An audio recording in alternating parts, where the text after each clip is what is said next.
Hello and welcome to video 9 of Life Unlimited, 10 Steps to Real Change. And what I'm going to cover in this video are steps 6, which is about using your creative imagination, and then step 7, which is about enjoying yourself. So starting first with using your creative imagination, something that I've picked up through past videos is that point that with dominant threat around, what the imagination is used for is fear in imagination, is going to be anger in imagination. So it'll be about catastrophizing, personalizing things that aren't personal, worries, problems, identifying flaws, imagining deficits, criticizing, complaints. So it disconnects us from self, it disconnects us from others, the imposter syndrome place. Mental contractions, you could see that threat in imagination as it makes me smaller, it means I have no self-belief, very little self-esteem, no sense of my own worth and value, and means I struggle to trust other people. So it makes my world smaller. I don't believe I can achieve very much because I don't believe in my own intelligence. I don't have a grounded awareness of that or my capabilities and my abilities. And I also don't believe that other people are going to help me or be trustworthy. So again, that's limiting and that's isolating as far as my experience of self and others. So very much mental contractions, this place of threat. Depression is an inability to construct a future. It is not what the imagination is used for, to think about what it is that I want from the future, about my ideal day. That is not what the imagination is often used for when dominant threats are around. And then the dominant reward side of things. So the reward thoughts are generally, if we're looking at addictions and dependencies, those one-dimensional short-term fantasies that are just about the behaviour or the substance and how amazing it would be to act out, again, what we would get if we used them again, or thinking about the past, how great it was to use them in the past or engage in that behaviour in the past. So as you can see, if we're talking about that reward place dominating and being that place of addiction and dependence, is what our imagination is spent most of our time doing in there, is thinking about the next time we can act out or what it was like to act out the last time. There are these, euphoric recall, as I've talked about. It's only the good times that our imagination will push forward, our memory will push forward, because it wants us to act out again if we have this dependency and addiction around. Let's try to see imagination now as a timeless resource, and it's not limited by your body, not limited by your financial circumstances or your general circumstances in life. So if we're looking at this life unlimited, the imagination and harnessing the power of your imagination is a fantastic way to do that, because then we can start imagining these things, start using our imagination to imagine what we want, what we can achieve, what we want from life, and then we can start to manifest that behaviourally for us.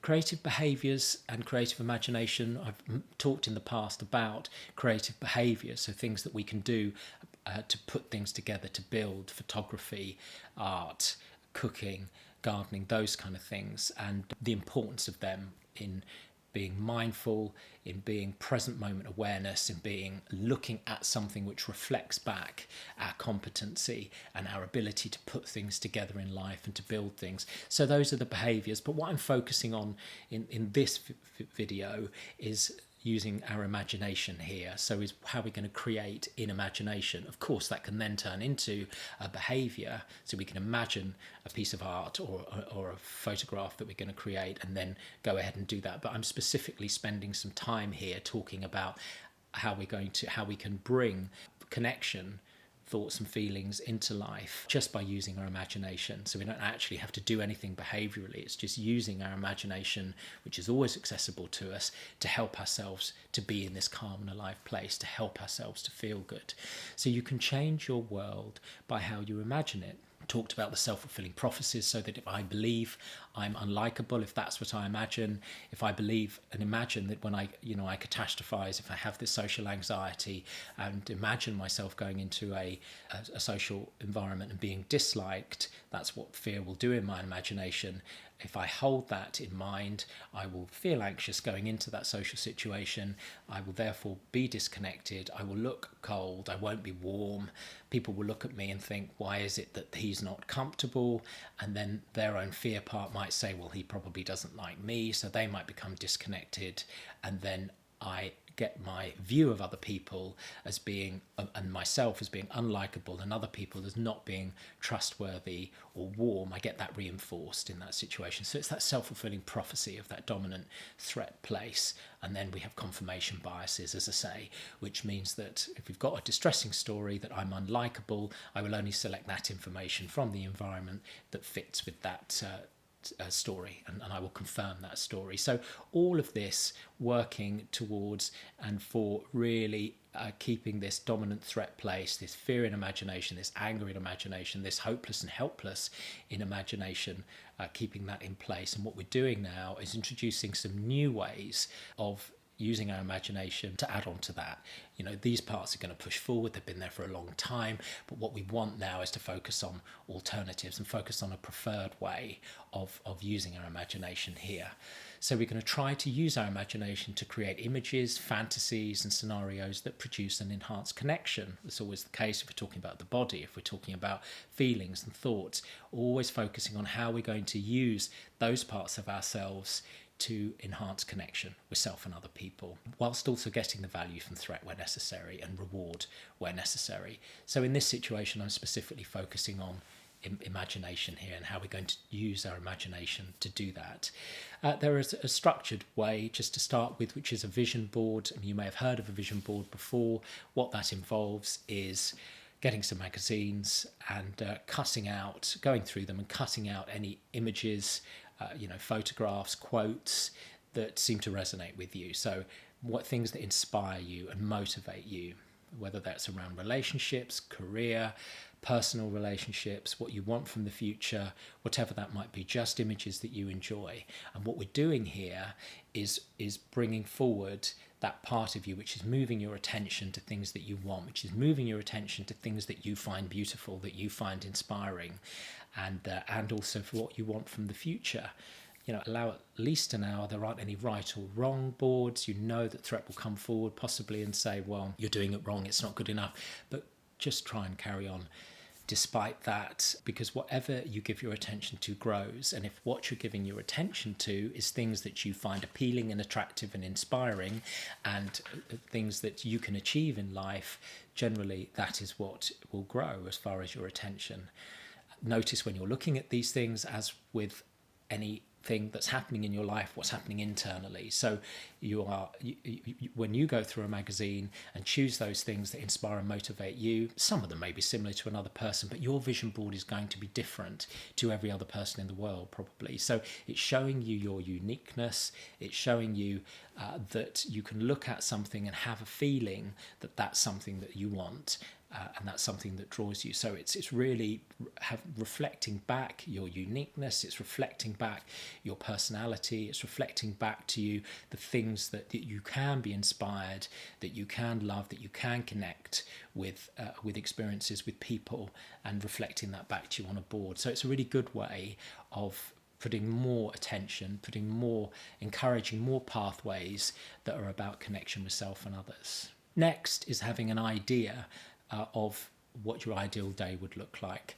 As I've said, depression can be that inability to construct a future. So let's try and construct what an ideal day would look like. Just imagine it from start to finish. So who would be in it? Who would be around for you? What would you be doing? Career-wise, what would that involve? Who would be in your life? What would you be doing? Where would you be? It doesn't matter what it is. That, again, no right or wrong. It's just what resonates with you, and putting more attention into that part. And then having 3 simple creative imagination resources. And I would say those are safe, calm or peaceful place, a confident and competent moment for you, and your loved one. So just going through those in turn, we need to have in mind, I think, a place which is our safe, calm or peaceful place. So it can be somewhere that you know, it can be somewhere that you've been, or just a completely imagined place. The point is, it has to be somewhere which helps you to feel safe, where you know that you would feel content and at peace. And what I would like you to do is really try and imagine everything about that place. Try and imagine what it looks, sounds, what you could touch, what you could smell. So we're bringing in all the senses, we're doing the present moment, we are creating an image which is going to be accessible for you at any time. That's, as I say, the great thing about imagination is it's constantly accessible for you. Whatever's happening out there, whatever you're going through, you can always bring these images into mind, and hopefully what they'll do is have that regulating effect on your nervous system. That safe, calm and peaceful place should calm your nervous system. So as you're imagining it, as with anything, try to connect mind and body. Notice the effect that it's having on your body. Notice that it is regulating. Some people do use places that they've been before with other people around, and they notice that they don't actually get as regulated by talking about it. I think having other people involved, they can have some sort of unconscious dysregulating consequences. So I would try and make it somewhere where it's just you alone, where you know that you would be happy and content and feel calm. So that's your safe place. And then a confident and competent moment. I know when dominant threat's around, your idea of how good you are at things, the imposter syndrome's around, you don't believe you're competent at things necessarily, you don't feel confident a lot. There will be times though, even if it's just a brief moment, where I'm sure that you felt like you were good at something, and you perhaps in relationship with other people you were explaining something, or they were looking at you in a way that they were seemed impressed by what you were doing. So we want this moment, it could be at work, it could be personally, where, and as far back, it doesn't really matter how far back it is, it's just a moment where you would have felt in your body like you were good at what you did, like you were confident, and as I say, competent at something, whatever that thing might be. And so again, hold that image in your mind. What can you see, hear, touch, taste, smell? How is that person looking at you? How are you looking at them? And it's like an anchor memory that you can go to and pull forward whenever you want, which should hopefully have, again, that regulating effect on your body. And then finally, there's your loved one. So think of the person that you love most in the world and bring that image of them into your mind. What would they look like? What would they be doing? So again, we just need a snapshot, just a few seconds, to imagine them looking at you, their facial expression, if indeed they are looking at you. Imagine what your facial expression would be like looking at them. And as ever, what we're trying to do here is connect you with that connection part of self and others, to really encourage you to be in that place of connection with self and others. And this loved one is a very quick way to do that, hopefully. So what can you see, hear, touch, taste, smell? Just try and imagine. It's just a few seconds long, it's just a snapshot, but have that in mind as well, and bring that forward whenever you can, as with any of these, whether it's the safe place or a competent moment or this loved one image. The more you bring them forward, the more you practice bringing them forward, the more you're going to be in that calm and alive place. And after a while, because it feels good, because it is calming, and feeling that calm and alive place and feeling love feels good, your imagination will start to do that anyway. Okay, so moving on to step 7, and enjoying yourself. As I've said, we've looked at ways in which to manage fear, to manage anger, to manage that dominant threat part, the hopeless and helpless. A great way to move through the threat part is to crowd out dominant threat. So cultivation, connection, creativity, crowd out dominant threat. Threat is not a place of enjoying yourself. The fear, the anger, the hopeless and helpless is not a place of enjoyment. So we want to make sure that enjoyment is in your life in a way that is helpful and measured and skillful and balanced. Because the trouble is, of course, and it may be the reason that you're watching this video, is that we can get dominated by that reward place. So we've got to make sure that we hold in mind all the time reward's natural tendency to possibly be hijacked. And I'm going to come on to talk about that in more detail in a minute, but that we're using reward, we're using an enjoyment, fun, entertainment, that is a part of life, that if it's not a big part of life, that we start to bring it in and do more of it, always holding in mind that possibility that it can get hijacked. We know that threat lacks any ability to help you to feel good at all. The only thing that you may get sometimes is relief when the thing that you worried about was going to go wrong doesn't go wrong. But other than that, when I talked about threat feelings, there was nothing enjoyable in it. So let's make sure that it is a part of life, that we are having fun, that we are enjoying ourselves. We have one life. There's so much potential for enjoyment in life for us, but we've got to do it in a way that it's not our answer to everything, which dominant reward tends to set up. That's all we want to do all the time, is to enjoy ourselves, and enjoy ourselves in a very importantly with dominant reward in a way that has adverse consequences for us. And as I say, I'm going to come on to that because I'm going to talk about addictions in a minute. So, ways in which to enjoy ourselves through body and behaviours. This is a bit of revision really through things that I've talked about in the past. Connected to human touch, that sort of lower level enjoyment, feels good, massage, holding hands, hugs. They are about enjoyment, they are about feeling good, but really that more lower level, less intense ways of enjoying ourselves. Exercise and movement, really making that part of life, being a great way to enjoy yourself. Goals and quests, so achieving things, we get dopamine from doing that. A little bit of dopamine, people like to have, lots of people work through lists, and we get some dopamine every time we tick something off a list. Fitbits, as I said, Insight Timer, they work on getting a star once you achieve things, and we do get dopamine from doing that. So if that's your only way of getting dopamine, all you're doing is working through to-do lists or trying to compete and win. But to have some of it in life, to use that reward system as a way to motivate you to do things that are enjoyable for you and good for your health and good for your psychological well-being, and gives you something to do and something to share with other people. Those are great ways of enjoying yourself, I would say. Mindfulness might seem strange to say that you would enjoy that, but I would hope if that does become a part of your life, that you see these periods of reflection, being able to drop inside, look at what's happening for you, really notice that will become enjoyable. Again, albeit lower level than going out with drugs, alcohol and having casual sex. It's not going to be up at those heights as far as the dopamine levels, but that you find that enjoyable, that calm and alive place. Hopefully that's what happens with mindfulness over time, that becomes an enjoyable experience for you. Again, dancing, smiling, laughing, all ways of having enjoyment in life. So trying to encourage those being in life for you. And they are not, of course, as intense as drugs and alcohol, the enjoyment that you get from them, but that you can never laugh too much. You can never do mindfulness too much or smile too much. Those things are never going to have adverse consequences for you in your life in the way that the behaviours and substances that tend to turn into addictions do for people. Warm and cold showers, again, another way through the body, is a good way of enjoying yourself and feeling good.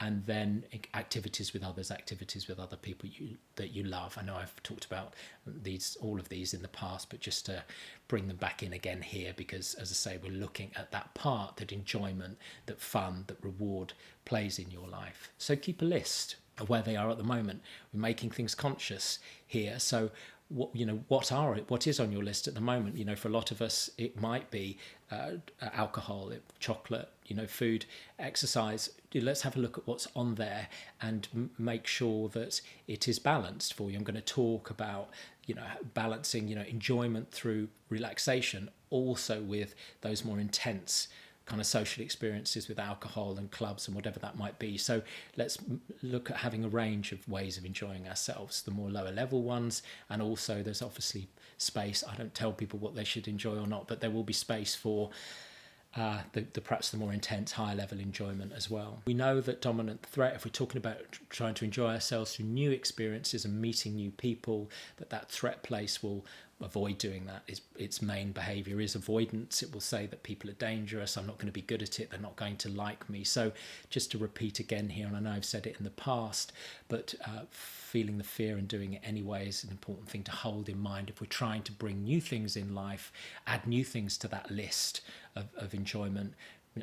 Experiences around other people, meeting new people. Fear is going to make the new frightening, is going to say, avoid doing the new, stay with the familiar, even though you might not be enjoying it, because at least it's not dangerous. So there might be a degree of fake it to make it, as I say here, to go into something even if you're not feeling like you want to do it, and certainly if you're feeling fear, to feel the fear and do it anyway. And hopefully what happens is you go into the experience, you get enjoyment from it, and the reward that you get encourages you to do it again. But we need to make sure that you are enjoying it. So as with anything, making sure that when you have any experience, any new activity that you do, if we are adding new things to the list as far as enjoyment for you, trying new things, that you are always checking in with your body. I talked about it specifically in the context of feelings and body, always checking in with your body that you are enjoying it. What does this feel like? What does doing this new thing or being around this new person feel like? It needs to be enjoyable. I know anxiety is uncomfortable, so that will give you the message to come away, and we're going to try and push through that. We do need to be getting to a place where you feel good doing it. So let's notice all the time what's happening, dropping inside. As I say, this dual attention, being in the experience that you're in, around the people that you're around, and also noticing what it feels like in here. So we make sure that you are doing things that you love. Then you've got to know what you love doing. You've got to know what you enjoy doing by taking these signals from your body as it's happening. Then going on to talk about addiction here. What I've talked about in the past, and it may be the reason that you're watching the video, it's that, as you know, reward does have the tendency to get hijacked, unfortunately, and turn into addictions and dependencies. We want to feel good. It's a great way to help us to feel good, the types of things I've been talking about. But things like sex, drugs, alcohol, gambling, which are all using this reward system, can hijack us, and they become our primary relationship. And we carry on doing them at the expense of other things. Other things fall away, relationships with other people, activities fall away, and they become our primary relationship, despite adverse consequences. So what does adverse consequences mean? It means carrying on even though bad things happen because we're carrying on. So that might be financial, it might be physical for us as far as relationships, psychological. So you can see whether your relationship with a rewarding substance of behaviour has got to that place of addictions and dependencies if you're carrying on even though there are problems in your life. You may have tried to stop, therefore, but you compulsively continue. So it's the adverse consequences thing which is important to look at here. Is this something which is healthy mood management for you? Is this something which is, leading an alive and active life and having fun and really enjoying these precious moments that you have on earth?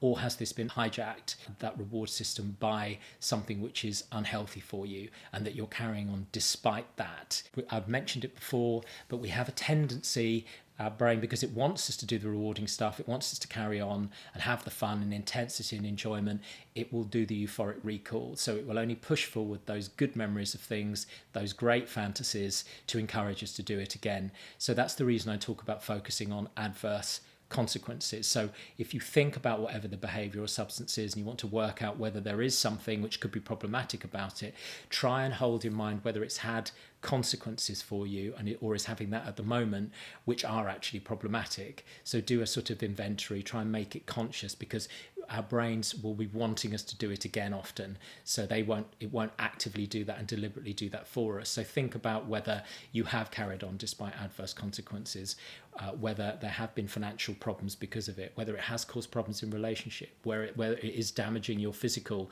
well-being, or you're lacking trust in yourself, or it's damaging your self-esteem, whatever that might be, and make a list of those things and try and be as conscious as you can about them, because the addictions and dependencies, there's a lot of self-talk which says, oh, just this one last time, or you deserve this, or whatever it might be. So we can really fool ourselves into continuing because our brain wants us to, because it wants the high again. So other people's opinions can be interesting here. If somebody else is pointing out that there's something happening in the relationship with the behaviour or substance that's difficult, then I think it's important to listen to that. A therapist can help. There are inventories that are on the internet where you can work through the consequences of sexual behaviour or gambling or whatever it is, and work out whether there is a problematic relationship that you developed with it. So when we're talking about enjoying ourselves, let's try not to get enjoyment, connection and intensity mixed up. Addictive behaviours, that addictive process is often about intensity. But what we want is some intensity probably, but not for any enjoyment to have to be intense, to be a combination of sex and drugs and clubs and alcohol. Again, I'm not making any of those things bad. It's just they have a tendency to push everything else out of the way and become the only way that we can enjoy ourselves because of our brain chemistry. Or high levels of dopamine with sex, particularly, illicit sex or casual sex. High levels of dopamine with alcohol, drugs. If you're combining all of them, just imagine the bar as far as dopamine in your brain that's necessary to feel any enjoyment. You need really intense experiences to feel any enjoyment at all, to sort of get that regulating, to feel alive. And if you set the bar up here, it means the lower level enjoyment of a walk or massage or smiling or being around friends or watching birds in the garden, whatever that might be, it just doesn't get anywhere near that bar. The more you flood your brain with dopamine, it actually kills off the dopamine receptors, which means, and you have less of them. So you need much more dopamine, so you need much more intense experiences in order to feel any enjoyment at all. And we don't want to calibrate our brain in that way. If we're looking at this life unlimited, because it really limits life to only be able to get enjoyment and intensity and aliveness through this very narrow, limited set of behaviours and substances, or perhaps even one substance or behaviour. So let's look at bringing enjoyment of life's simple pleasures, whether that is, as I say, smiling with other people, or gratitude, or creativity, or photography, whatever that might be. So your guide in this situation, if your reward system has been hijacked as far as addictions and dependencies, is going to be overlooking this sort of reconditioning and recalibrating over time. And it takes time. I do think it's more difficult often for people to take down reward. And when I say that, I mean manage reward into a smaller part of life than it is to manage threat into a smaller part of life. Of course, for all the reasons that I've described in the past, it is difficult to change threat to, because it's sort of defying gravity and it's our survival system. But actually to be less fearful, to feel less helpless, to feel less hopeless, to feel less angry, feel good. If you take down threat, turn down threat, you're giving more opportunity to actually for enjoyment and connection, and those things feel good. So I do think there is an incentive internally to take down threat. The difficulty with changing the reward part is that, at least in the short term, and human beings are very short term and focused for short term gain, it doesn't feel good to take something out of life, or to deny ourselves doing something, as far as alcohol, sex, gambling, whatever it is we're trying to change, food, to take something out of life, which in the short term is going to mean that we feel worse. So if we're going to move something out of life, if some reward part has got too big, some behaviour or substance or combination of them has got too big for us, rather than just stopping ourselves today in this moment, let's look at helping ourselves to move that out of life by adding new ways of connection and creativity into life. Going back to this point about cultivation undoes craving. Connection, creativity, bringing new things into life, new connections with self, connections with others, helping my body to feel good in the ways that I've been talking about, creative imagination, those kind of things that I've just been talking about. Those are going to be ways that are going to help me to feel good. Gratitude, being around people that I love, and let's try to introduce more of them into life, which is going to make it much easier. And it's never going to be easy for people, but to move addictions and dependencies out. If you have a look at what works well for addictions and dependencies, can be 12-step groups. Some people don't like it, but some people really get a lot from it. And what's happening there, I think, is a connection with self, because we get to talk about what's happening for us in a non-judgmental way with other people who understand, and therefore there's connection with others. So it's bringing in new connections. So let's hold that in mind. If we want to move something out of life which we think we're continuing despite adverse consequences and it's damaging for us, then rather than just thinking of stopping it, there may be reasons why it has to stop, if it's dangerous, those kind of things. But in the medium to long term, what else is coming into life for us? What other, probably lower level ways of enjoying ourselves are we going to bring into life, rather than just depriving ourselves and punishing ourselves? So let's try and balance pleasure and fun and entertainment and those more intense experiences, perhaps with silence and relaxation and calm, and getting some enjoyment from silence, relaxation and calm. So back to this calm and alive place. Always hold in mind with music and social media, films, TV, they are a good way of enjoying ourselves. The thing about them is that they are outward-in ways of doing it, and they are passive ways of doing it too. So we also know that as far as the news, a lot of it is bad news. So it will actually be triggering that fear and anger part of us. To get us to click on something, to get us to click on an article, it often needs to frighten or annoy us, or go for those reward side, the status, the money, those kind of fame, those kind of things. I'm not, again, making any of these things bad, but if what we're trying to do is take more energy out of the dominant threat place, out of dominant reward, and put it more into connection with self and others, can we be conscious about the fact that when we read articles, if we're spending time on the media, spending time in social media, that's the effect that it's having? And I'm not saying that that's what you have to do, or deciding what you ought to spend your time doing, but just to consciously be doing it. If you want more connection in your life, are the things that you're looking at, are the things you're reading, are the images that you're seeing, the things that you're clicking on, are they enhancing that place of connection with self and others? Because we get into a situation, if we click on it, as you know, as far as your feeds and particular things on social media, that it will feed back to you what you click on.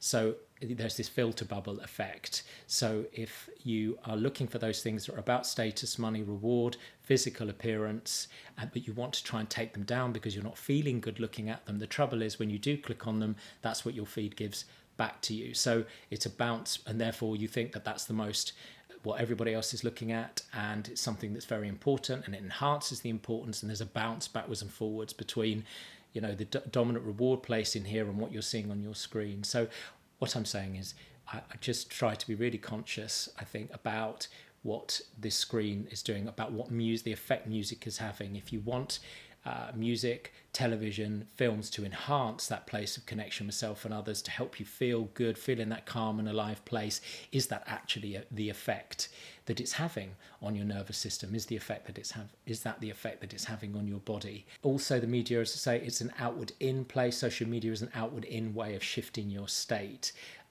It's great that other people's creativity can outward in shift our state, that we're inspired by others, that we are looking out to others to help us to feel good, if indeed that's what's happening, and let's make sure that's what's happening. Then that is a good thing. I think that we can see that in others, and that they can help us with that. I think we also, though, need to have active ways to be shifting our own state too, and that's what a lot of the past videos that I've been talking about have been about. You know, how do we take responsibility for our own nervous system, our own state, our own thoughts, feelings, body and behaviour, and make sure that they're working in a way that helps us, and that we are in control of them, and that they're in alignment. So then that's inward out, rather than necessarily always having our state changed by watching the television. So it's balancing passive consumption with active movement as well, because something like the television films, they do like movement, and we want to be able to be moving our bodies, the importance of that as far as keeping us in this calm and alive place, and helping our physical health and our mental health too. So it's having a balance of everything and bits of everything in life for you. Okay, so I hope that's been helpful, looking at enjoying yourself and also using your creative imagination to enjoy yourself too. And next I'm going to move on to connection with others, which is going to be the next step. So I shall see you there.